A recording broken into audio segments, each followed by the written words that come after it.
Welcome back to the Transition Times. This month, we'll be covering some resources to get families and parents involved in the process, discussing the student invitation to the IEP meeting, and for our spotlight, we're highlighting some activities to assist you with the transition planning process.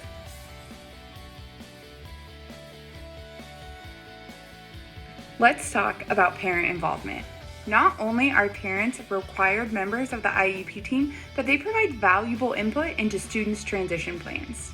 On the SKACD website, you can find a variety of surveys to assist in gathering parent input. I would recommend gathering formal parent input at least once at each level for students. So one time in middle school and at least once in high school. Obviously, you'll be gathering informal parent input at each IEP meeting and through parent-teacher conference conversations. According to Your Complete Guide to Transition Planning and Services by Morningstar and Clovina Dean, families have the greatest impact on their child's future when they hold high expectations for success, discuss plans for the future with their child, get help and assistance when needed, help their child prepare for college, and keep track of academic and social progress in high school. We also need to consider how our views of transition and the family's values may or may not align in order to consider strategies to help us bridge those gaps. We can utilize the continuum of beliefs related to transition and family values on the SKACD website from the previously mentioned book to help us evaluate these values. For each continuum, you will place an F to indicate where you believe the family focus is in terms of their belief, and a Y on the point to indicate where your belief lies. Once complete, you will need to reflect on the extent of agreement or disagreement with the family focus and implications for developing a partnership to enhance the student and family engagement in transition planning.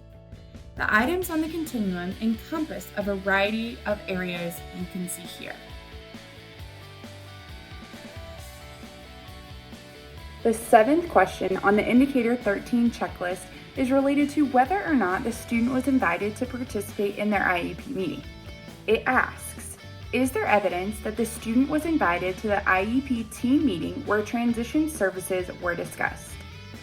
On the Coordinated Transition Services page of the IEP document in WebKids, we've added a place to indicate that the student was invited to the IEP meeting. You will need to indicate that the student was invited to the meeting, but you can invite the student in a variety of ways. You can print an additional notice of meeting,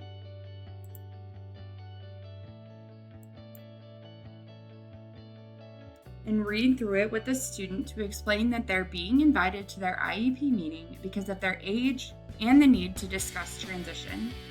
You can also create your own invitation or utilize one within the Transition Services resource folder on the SKACD website.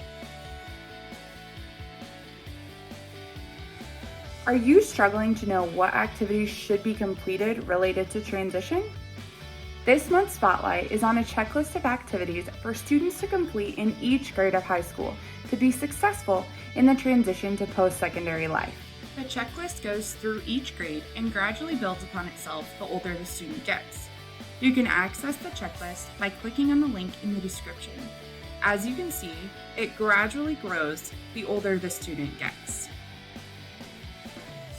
That's it for this month's Transition Times. See you all next month.